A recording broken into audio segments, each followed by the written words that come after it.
खुदावंद यीशु मसीह के इंतहाई मोहतरम, मुकद्दम, मुबारक और मुकद्दस नाम में आप सबों की सलामती हो। जब आप लफ्ज़ हीरो सुनते या इस्तेमाल करते हैं तो आपके जहन में क्या तस्वुर आता है?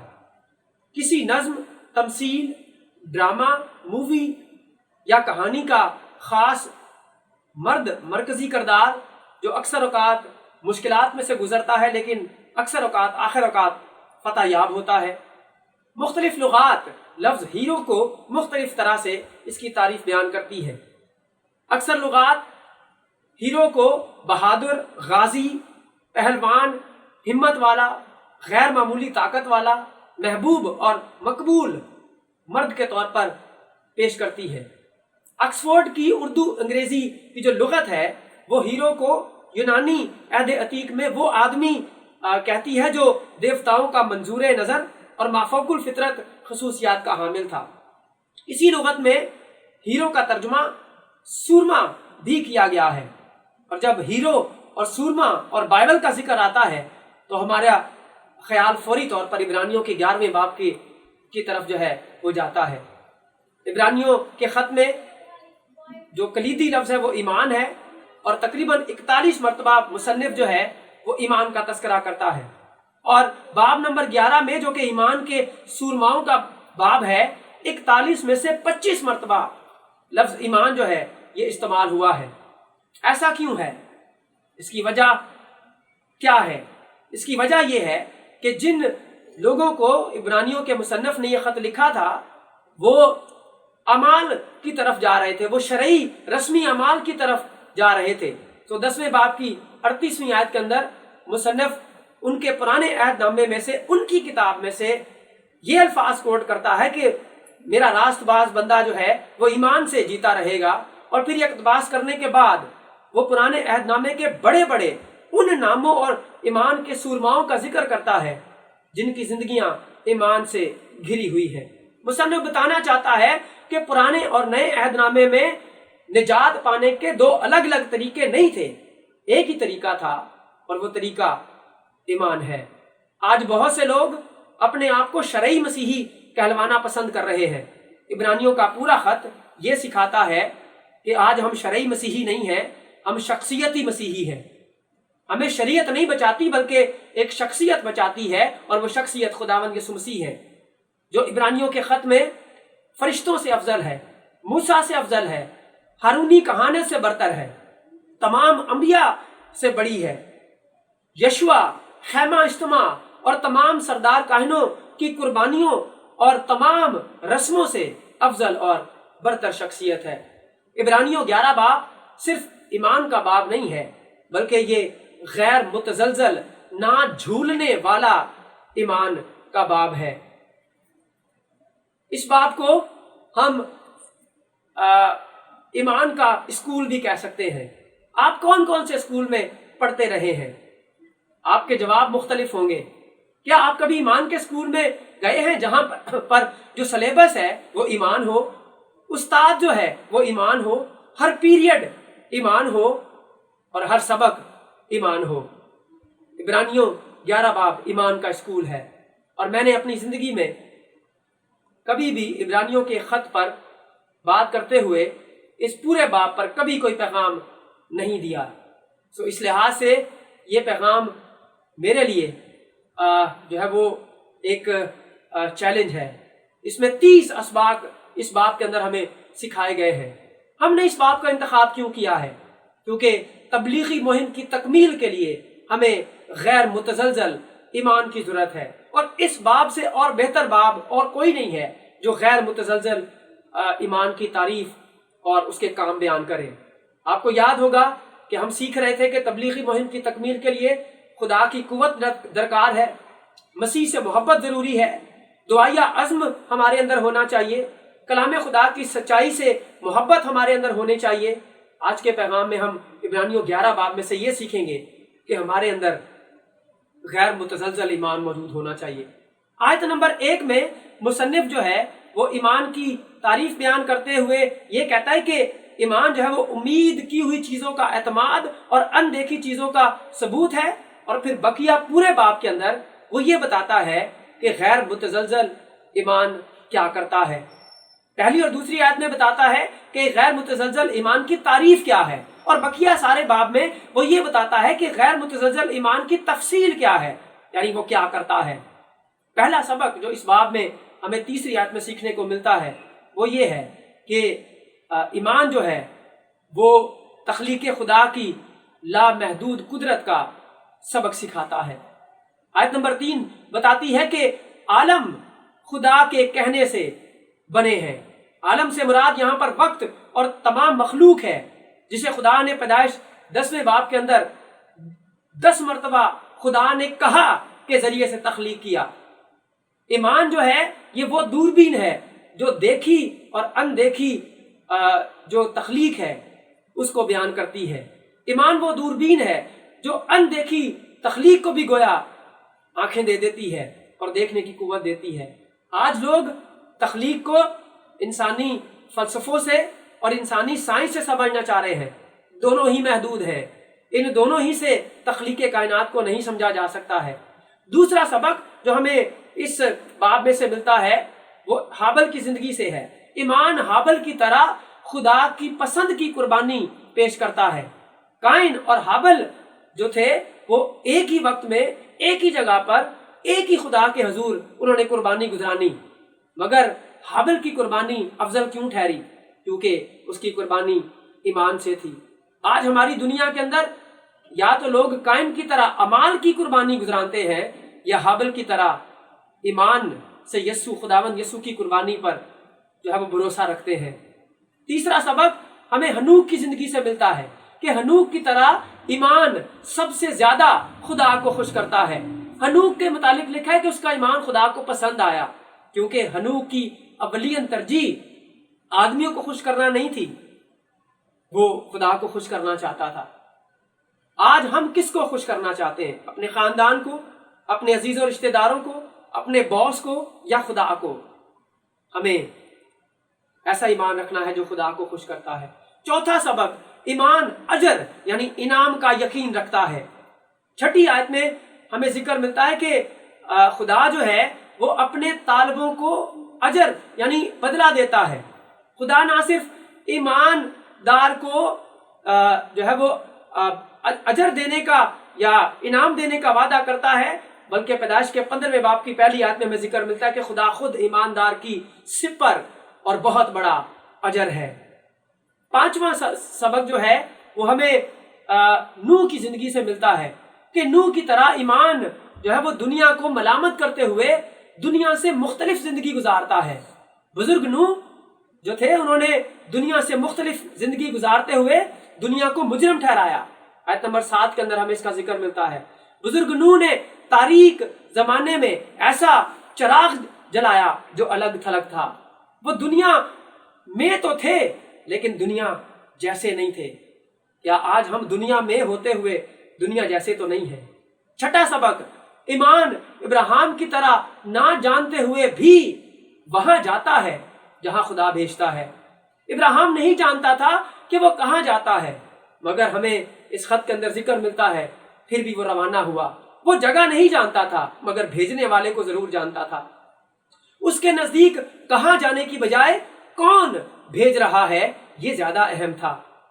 اس کے پاس گوگل میپ نہیں تھا، وہ ایمان سے اس ملک کی طرف روانہ ہو گیا جسے اس نے کبھی نہیں دیکھا تھا۔ ساتواں سبق ضروریات زندگی کے لیے ایمان خدا پر اعتماد کرتا ہے۔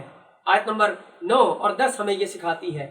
ابراہیم نے غیر ملک میں خیموں میں سکونت اختیار کرتے ہوئے اپنی روزمرہ کی ضروریات کے لیے اس خدا پر اعتماد کیا جو آسمانی پائیدار شہر کا معمار یعنی بنانے والا تھا۔ غیر ملک میں نہ ہی اس کے پاس اپنا گھر تھا اور نہ ہی کوئی اپنا عزیز اور دوست، صرف مکفیلہ کا کھیت اور ایک غار اس کی میراث ٹھہرا۔ آٹھواں سبق ایمان سارا کی طرح اپنی طاقت کی بجائے خدا کی قدرت پر بھروسہ کرتا ہے۔ ایمان ہی سے کلام میں لکھا ہے کہ سارا نے سنیاسن یعنی عمر رسیدہ اور حمل کی عمر کا وقت گزر جانے کے بعد حاملہ ہونے کی طاقت پائی۔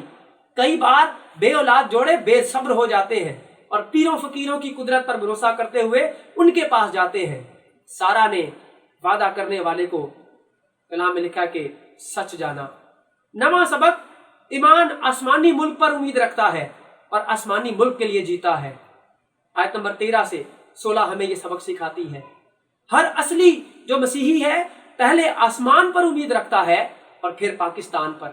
पहले वो आसमान के लिए जीता है और फिर पाकिस्तान के लिए। बिल्कुल वैसे ही जैसे तमाम जो अहद अतीक के बुजुर्ग जो ईमान की हालत में मरे, वो पहले आसमान से उम्मीद रखते थे और फिर कनान से।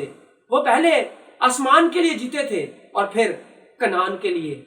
10वां सबक, इब्राहिम की तरह ईमान अपनी सब कीमती चीजें कुर्बान करने के जरिए फर्माबरदारी का इजहार करता है। आयत नंबर 17 हमें बताती है कि इब्राहिम के लिए सबसे अहम और कीमती चीज जो थी, उसका इकलौता बेटा इसहाक था और उसने अपनी सबसे कीमती चीज इकलौते बेटे को नजर करने लगा।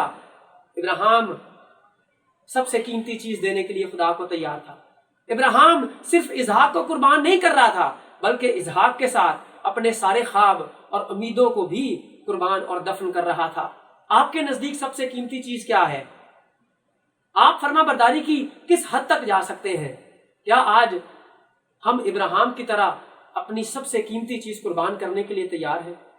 11वां सबक, ईमान इब्राहिम की तरह मौत से नहीं डरता, कयामत यानी मुर्दों के जिंदा होने के वादे पर ईमान रखता है। इब्राहिम का यकीन था कि खुदा इसहाक को मुर्दों में से भी जिलाने की कुदरत रखता है। आयत नंबर 19 के अंदर हमें ये जिक्र मिलता है।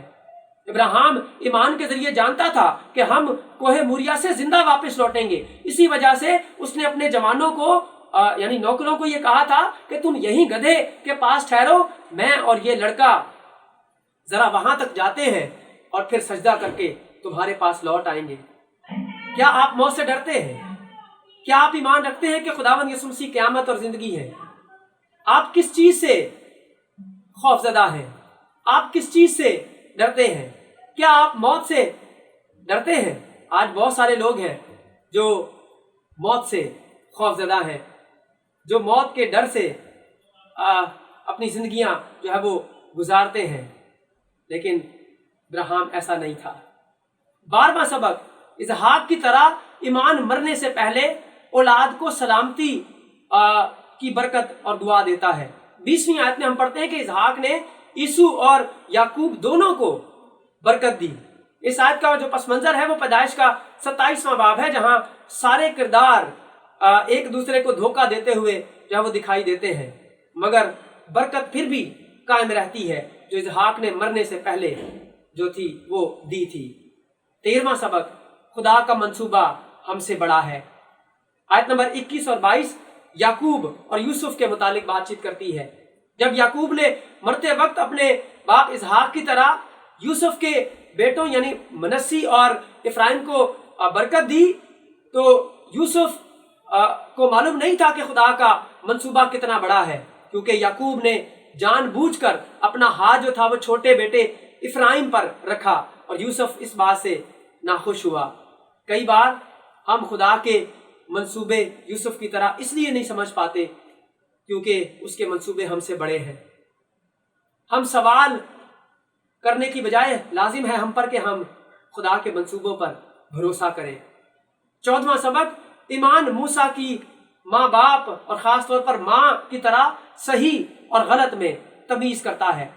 आयत नंबर 23 जो है वो इब्राहिम के माँ बाप और उसके खास तौर पर माँ का तस्करा करती है कि उसने ईमान से बेखौफ होकर 3 महीने तक मूसा को छुपाए रखा था। हमें हर रोज सही और गलत में तमीज करने के मौके मिलते हैं। कहाँ काम करें, कहाँ बच्चों को तालीम दिलवाएं, किससे शादी करें, किन दोस्तों के साथ उठें और बैठें, क्या बोलें, क्या सोचें। 15वां सबक, ईमान सही काम के लिए दुख उठाता है। आयत नंबर 24 और 25 जो है वो मूसा के मुतालिक बयान करती है कि उसने महल को छोड़ा और मोहल्ले में आ गया, जिसकी वजह से उसे कई बदसलूकियां बर्दाश्त करनी पड़ी। आज कौन है जो मूसा की तरह वजारत को छोड़कर फकीरी इख्तियार करे। उसने वजीर बनने की बजाय फकीर बनना पसंद किया। पतरस कहता है कि नेकी करके दुख उठाना बदी करके दुख उठाने से बेहतर है। खुदावंद ने भी रास्तबाज ने हम नारास्तों के लिए दुख उठाया। 16वां सबक, ईमान मसीह को खजाना समझता है, मिस्र को नहीं। ईमान मसीह को खजाना समझता है, मिस्र को नहीं। आयत नंबर 26, मूसा के नजदीक मसीह के लिए लान तान उठाना मिस्र के खजानों से बड़ी दौलत थी। हम किसको खजाना समझते हैं, मसीह को या मिस्र को? मिस्र से मेरी मुराद ये दुनिया है। मिस्र हमें बहुत कुछ दे सकता है, जैसे मूसा को बेहतरीन लिबास, बेहतरीन नौकर चाकर, बेहतरीन खाना, बेहतरीन सवारी, मगर मिस्र हमें मसीह नहीं दे सकता है। 17वां सबक, ईमान बहादुर होता है, बुज़दिल नहीं। आयत नंबर 27 हमें बताती है कि ईमान ही से मूसा ने बादशाह के गुस्से का खौफ ना करके मिस्र को छोड़ दिया। मिस्र के महलों को बाय बाय कहना इतना आसान नहीं था। इसके लिए दिल गुर्दे की जरूरत थी जो मूसा के पास था। मूसा ने मिस्री बादशाह के साथ मुखालफत करके खुदकुशी को दावत दी थी। मसीह पर ईमान दोस्त कम और दुश्मन ज्यादा कर देता है, मगर हमें मूसा की तरह बुज़दिल नहीं होना, बहादुर बनना है। मसीहत और मुखालफत एक ही सिक्के के दो रुख हैं। हम जब भी मिस्र छोड़ेंगे मुखालफत जरूर होगी। 18वां सबक, ईमान सिर्फ खुदा से डरता है। आयत नंबर 28 फिर से मूसा के मुतालिक जिक्र करती है कि वो फिरौन से नहीं डरा बल्कि फसा के खुदा से डरा। क्या हम फिरौनों से डरते हैं या फसा के खुदा से डरते हैं? फिरौन और फसा का खुदा हमेशा दुनिया के साथ साथ चलते हैं। चॉइस हमारी है। क्या हमने फिरौनों से डरना है या फसा के खुदा से? कलाम खुदा हमें सिखाता है कि हमें उस खुदा से डरना है जो बदन और रूह दोनों को जहन्नुम में कत्ल करके डाल सकता है। 19वां सबक, ईमान नामुमकिन को मुमकिन बनाने का अज़्म रखता है। आयत नंबर 29 हमें बताती है कि किस तरह से बनी इस्राएल कौम जो थी उन्होंने बहरे कुलज़म को पार करना था। बहरे कुलज़म को पार करना ये नामुमकिन काम था। इंसानी नुक्ता निगाह से सिर्फ लाठी के जरिए बहरे कुलज़म दो हिस्से नहीं हो सकता था, ये नामुमकिन था। मगर मूसा का ईमान था कि खुदा नामुमकिन को मुमकिन बनाने की कुदरत रखता है। आज आपकी जिंदगी में कौन सा बहरे कुलज़म है जो जिसको आपको पार करना है? कोई भी बहरे कुलज़म खुदा से बड़ा नहीं है। हर बहरे कुलज़म खुदा की कुदरत से दो हिस्से हो सकता है। 20वां सबक, ईमान खुदा के तरीके से दुश्मन पर फतह याब होता है। फतह दो तरीकों से पाई जा सकती है, इंसानी और इलाही। आयत नंबर 30 हमें बताती है कि यरीहो और यशवा जो थे उन्होंने कैसे फतह पाई। कई बार खुदा का जो फतह का तरीका होता है वो बड़ा अजीबोगरीब होता है और गैर मंतकी लगता है। यरू जैसे शहर के गिर्द नरसिंगों के साथ 7 दिन तक सिर्फ चक्कर लगाना बेवकूफी लगती है। बहुत सारे लोग मूसा के जो साथ थे और मूसा के जो खिलाफ थे हंसते होंगे। अंदर भी मुखालफत हुई होगी और बाहर भी, कि कौन सा शहर है जो सिर्फ 7 चक्कर लगाने से फतह किया जा सकता है। लेकिन ऐसा ही हुआ। दुश्मन पर फतह पाने के लिए कई बार खुदा की कुदरत और खुदा के मंसूबे पर ईमान रखना इंतहाई अहम है। खुदा ने, कभी आपने सोचा खुदा ने उनको सिर्फ चक्कर लगाने के लिए क्यों कहा? क्योंकि खुदा चाहता था कि वो अपने मंसूबे पर और अपनी ताकत पर नहीं बल्कि मेरे मंसूबे पर और मेरी ताकत पर भरोसा रखें। आज कई लोग सलीब के पैगाम को और मंसूबे को बेवकूफ़ी कहते हैं, लेकिन ईमानदारों के लिए ये बेवकूफ़ी नहीं है, ये निजात है। 21वां सबक, ईमान राहब की तरह खतरात और मुश्किलात में भी अमल करता है। यहूदी सोच के मुताबिक राहब निजात की हकदार ना थी, क्योंकि सबसे पहले वो औरत थी, फिर वो कनानी औरत थी और फिर वो फाशा औरत थी। उसने यहूदी जासूसों को पनाह देकर बहुत बड़े खतरे और मुश्किल को दावत दी थी। पतरस ने मुश्किल और खतरे के वक्त खुदा का 3 बार इनकार कर दिया, लेकिन राहब ने ऐसा नहीं किया। वो आजमाइश में पड़ी, लेकिन उसने इस मुश्किल हालात में, खतरात में खुदा पर भरोसा किया। क्या हम राहब की तरह हैं या पतरस की तरह? 22वां सबक, ईमान दुआओं के मस्बत जवाब पर खुशी करता है। आयत नंबर 32 से लेकर 35वीं आयत की पहला हिस्सा जो है, उसमें हमें जो है वो बड़े बड़े नामों का जिक्र मिलता है। Jadoon, Barq, Samson, इफ्ता, Dawood, Samuel, Daniel, Elia और अलीशा नबी। बास का नाम लेकर बात की गई है और बास के काम की तरफ इशारा करके बात की गई है। एक बात जो इन सबों में जो थी वो कॉमन थी, एक जैसी थी, वो ये थी कि ये सारे मर्दे दुआ थे। इनमें से कुछ का जिक्र नाम से और कुछ का इनके काम से किया गया है। अगर हम ईमानदार हैं तो हम दुआ गुजार जरूर होंगे। जब खुदा हमारी दुआओं का जवाब देता है तो हम क्या करते हैं? क्या हम खुशी के साथ शुक्रगुजारी करते हैं? ये एक सवालिया निशान है। 30वां सबक, ईमान बदनों को कुचलवाता है मगर अपने आप को बचाता है। ईमान बदनों को कुचलवाता है लेकिन अपने आप को बचाता है। आयत नंबर 35 से लेकर 38 में हकीकी ईमानदारों का तस्करा किया गया है, जो मार खाते रहे, जो ठट्ठे उड़वाते रहे, जो कोड़े खाते रहे, जो कैद में पड़े, जो संसार किए गए, जिन्हें आरे से चीरा गया, तलवार से मारे गए, मोहताजी, मुसीबत, बदसलूकी में मारे मारे जंगलों, बियाबानों और वीरानों में फिरते रहे। उन्होंने बदनों को कुचलवाया मगर ईमान को बचाया। आपके नजदीक अहम चीज क्या है, ईमान या बदन? हकीकी ईमानदार ईमान को कीमती समझता है, बदन को नहीं। 24वां सबक, ईमान दुआओं का जवाब ना मिलने पर भी कायम रहता है। पुराने अहदनामे के जो ईमानदार थे उनके मुतालिक हमें आयत नंबर 39 और 40 में जिक्र मिलता है कि उनको वादा की हुई चीज ना मिली। अब ये वादा की हुई चीज क्या थी? खुदावंद यीशु मसीह उनको नहीं मिला। उन्होंने खुदावंद यीशु मसीह और उसकी नजात को तस्वीरों और तशबीहों में देखा मगर ईमान पर कायम रहे। अक्सर औकात जब खुदा हमारी दुआओं का जवाब देता है तो हम खुशियां मनाते हैं, देगे चढ़ाते हैं, मिठाइयां बांटते हैं, मगर जब वो हमारी दुआओं का जवाब हमारी मर्जी के खिलाफ देता है तो नाराज हो जाते हैं और शिकायतें करते हैं। 25वां सबक, ईमान गुनाह के बोझ को हटाता है। 12वें बाब की पहली आयत को का हिस्सा जो है वो कहता है कि आओ हम भी हर एक बोझ और उस गुनाह को जो हमें आसानी से उलझा लेता है हम उसको दूर करें। आज लोग तरह तरह के बोझों से दबे और उलझे हुए हैं। सबसे खतरनाक बोझ गुनाह का बोझ है। इस बोझ से सिर्फ खुदावंद यीशु मसीह ही आजाद करा सकते हैं, जिन्होंने फरमाया था कि ऐ मेहनत उठाने वालों और बोझ से थके हुए लोगों, सब मेरे पास आओ, मैं तुमको आराम दूंगा। आप गुनाह से के बोझ से आजाद होना चाहते हैं? कौन सा गुनाह है आज जो आपको उलझाए हुए है? खुदावंद यीशु मसीह पर ईमान रखिए, वो आपके सारे गुनाह के बोझों को दूर कर सकते हैं। वो सारे उलझाने वाले गुनाहों से रिहाई दिला सकते हैं।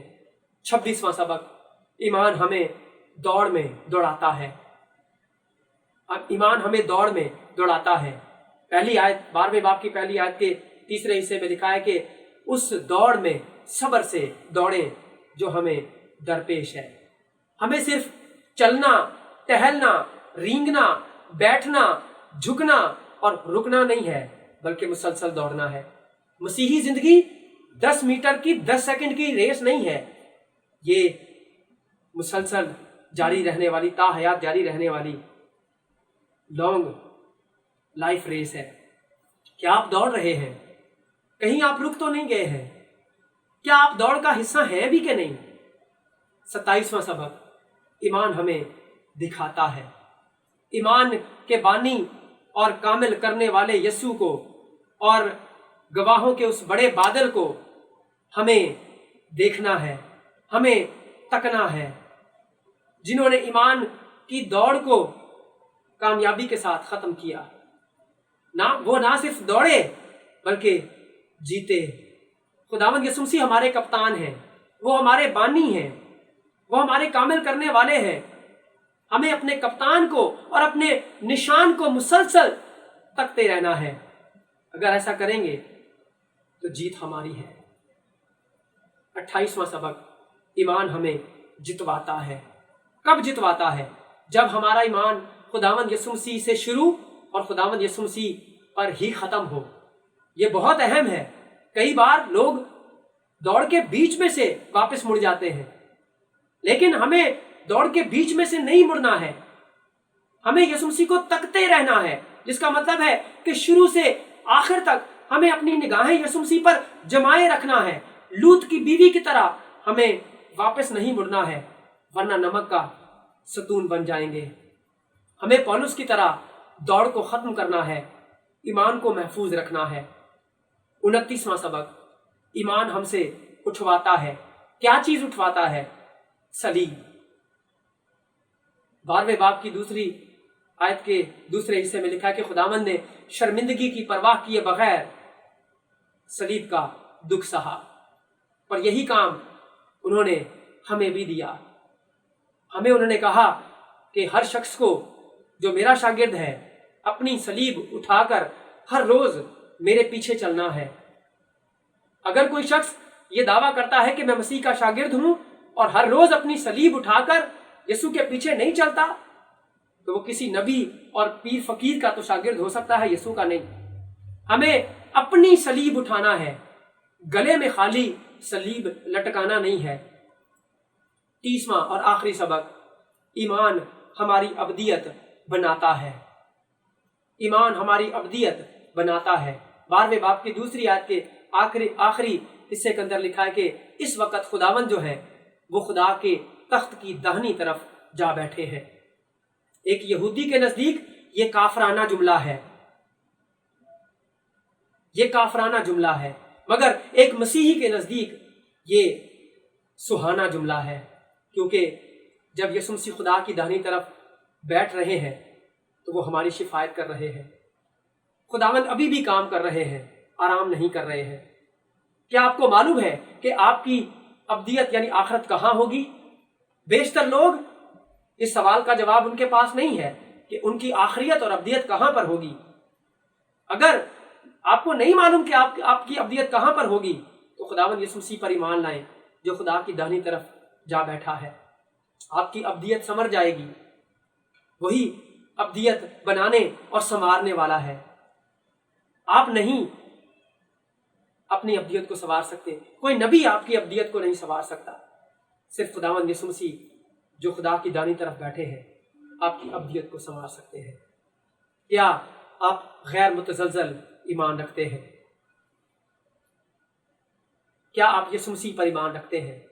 क्या आपको यकीन है कि जब आप इस दुनिया से रुखसत होंगे तो आपका ईमान आपको खुदावंद की हुजूरी में लेकर जाएगा? आइए हम अपने सरों को झुकाएं, दुआ करें। ऐ जलाली अब्दी आसमानी बाप, तेरा शुक्र हो, तेरी तारीफ हो, तेरी तमजीद हो ईमान के इन सूरमाओं के लिए, अपने नजात के बानी और कामिल करने वाले यीशु मसीह के लिए, उस गवाहों के बड़े बादल के लिए जो हमें सिखाता है कि नजात जो है वो सिर्फ ईमान से है, अमाल से नहीं है।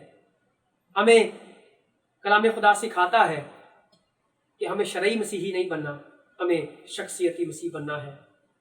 हमें उस शख्सियत पर ईमान रखना है जिसने ईमान की जो दौड़ थी उसको कामिल तौर पर ख़त्म किया और आज वो खुदा बाप की दाहिनी तरफ सरफराज है, जहाँ वो हमारी शिफायत करता है। मेहरबान आसमानी बाप, इस ईमान के बाप के लिए तेरा शुक्रिया अदा करते हैं।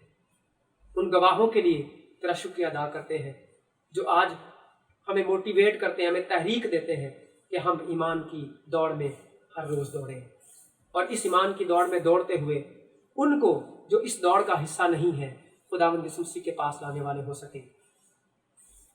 हमें ये तौफीक अता फरमा कि हम खुद भी दौड़ें और दूसरों को इस दौड़ में शामिल करने का वसीला बने, खुदावंद यीशु मसीह के नाम से आमीन। खुदावंद आप सबों को इस कलाम के वसीला से बहुत बरकत दे, आमीन।